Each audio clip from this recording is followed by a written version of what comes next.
সাংসদ প্ৰদ্যুৎ বৰদলৈৰ উপস্থিতিত নগাঁৱত 2 শতাধিক কৃতি ছাত্ৰ-ছাত্ৰীৰ NSEYত যোগদান।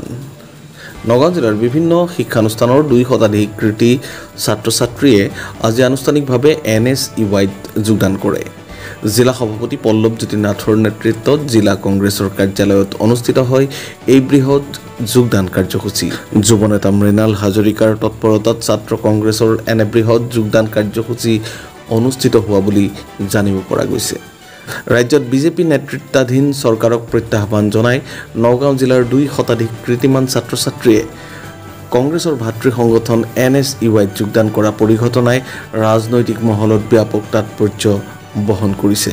আজি নগাঁও জিলাৰ ৰাজীৱ ভৱনত অনুষ্ঠিত হোৱা NSEY বৃহৎ যোগদান কাৰ্যসূচীত উপস্থিত থাকি নগাঁও লোকসভা সমষ্টিৰ সাংসদ প্ৰদ্যুৎ বৰদলৈয়ে সকলোকে আদৰণি জনায়।